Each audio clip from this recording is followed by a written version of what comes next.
بسم اللہ الرحمن الرحیم۔ کرنٹ افیئر کے اوپر باتیں ہو رہی ہیں جی، کئی سارے ٹاپکس کو لے کے ہم لوگ ایم سی کیوز کی فارم میں بھی اور پھر شارٹ کوسچن کے دور کے اوپر بھی ہم نے کرنٹ افیئر کو ڈسکس کیا۔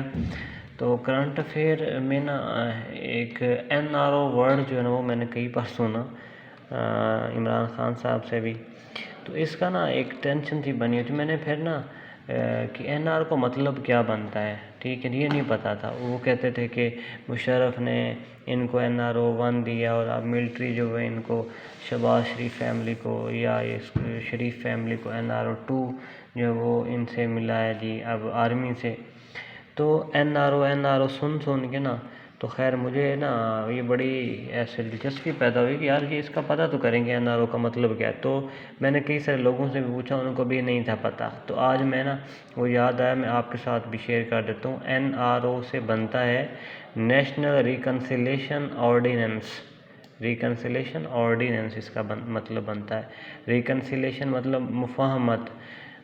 تو یہ ایک این آر او کا مطلب ایسے سمجھ لیں کہ جو کسی مفاہمت کے تحت یا کسی تعلق واسطے کو آڑے لے کر کسی کے جو جرائم ہیں ان کو چھپا لینا اور اس کو ان سے بری کروا دینا، یہ اس کو ہم لوگ اس سینس میں پولیٹیکل اس میں سیاست میں ہم لوگ یہی اس کا مطلب لیتے ہیں کہ کسی مفاہمت کے تحت ان کے گناہوں کو یا ان کے جرائم کو ایک قانون کے تحت وہ سارے کے سارے قانون جو جتنے بھی ہیں وہ ختم کر دینا، وہ این آر او تھا۔ تو یہ اس نے جی مشرف نے 5 اکتوبر 2007 کو ان کو این آر او دیا تھا، جس سے پھر ان کے سارے جو کیس تھے وہ سارے ختم ہوئے تھے۔ ایک ورڈ نیب اور ایف آئی اے۔ نیب ایک ادارہ ہے، نیب، اب اس کا کام کیا ہے وہ تو ایک ڈیٹیل میں ہے نا۔ اب این اے بی سے بنتا کیا ہے وہ بھی ہمیں پتہ ہونا چاہیے۔ یہ بھی ورڈ ہم نے کافی سارا یہ بار بار سننے میں آتا ہے۔ نیب، این سے نیشنل، اے سے اکاؤنٹیبلٹی اور بیورو، نیشنل اکاؤنٹیبلٹی بیورو، یہ ایک قومی دفتر احتساب ہے۔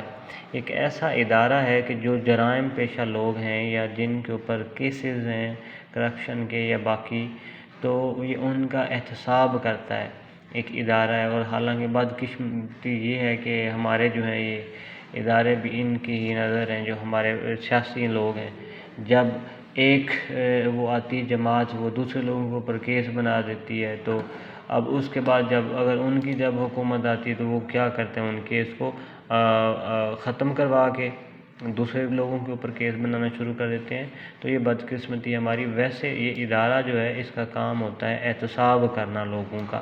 سیم ایسے ہی ایف آئی اے بھی ایک ورڈ ہم نے بار بار سنتے ہیں۔ ایف آئی اے والوں نے پکڑ لیا ان کو، اور ایف آئی اے والوں نے رانا ثناءاللہ کو پکڑا، اس سے یہ چرس کے کیا اس کا نام تھا، ہیروئن جو ہے وہ برآمد ہوئی۔ تو ایف آئی اے ایک ادارہ ہے اور فیڈرل انویسٹیگیشن ایجنسی اس کا مطلب بنتا ہے۔ ایف آئی اے، فیڈرل انویسٹیگیشن ایجنسی۔ تو اس کا یہاں پہ اس نے لکھا ہوا ہے is a border control, criminal investigation, counter intelligence, security agencies. تو ان کی اپنی ایک فورس ہوتی ہے، بارڈر کے اوپر بھی یہ ان کے لوگ جو ہیں تعینات ہوتے ہیں، آنے جانے والے لوگوں کو چیک کرتے ہیں، ٹھیک ہے۔ تو ایف آئی اے۔ اس کے بعد اگر ہم لوگ کرنٹ افیئرز کی بات کریں نا، پاکستان کے ریلیٹڈ جو کرنٹ افیئر ہے، اس میں موٹی وہی چیزیں ہیں کہ ایک تو 11 نومبر 2022 کو پاکستان میں جو ہے وہ بینکنگ سسٹم میں ایک بہت بڑا انقلاب آیا کہ انٹرسٹ فری جو ہے وہ بینکنگ سسٹم، مطلب سود جو نہیں وہ ہے وہ نہیں ہو گیا، ختم کر دی گئی۔ پاکستان میں فلڈ آیا تھا 30 اگست 2022 کو۔ اس کے بعد شہباز شریف صاحب نے حلف اٹھایا تھا as a prime minister 21 April 2022 کو، اور اس کے بعد پھر پاکستان پولیٹیکل کرائسس وہ آئے، پھر اس میں ہم لوگ جو ہیں گرے لسٹ سے نکلے۔ تو یہ ہماری جو ہے 2022 کی کرنٹ افیئر میں زیادہ تر یہ موٹی چیزیں ہیں۔ اس کے بعد ایک ہے کہ ہمارے جو ہیں کرنٹ افیئر میں کہ فارن منسٹر کون ہے آج کل، مسٹر بلاول بھٹو زرداری ہیں، جو کہ ینگیسٹ ان کو سب سے چھوٹے جو ہیں یہ بنے ہمارے فارن منسٹر۔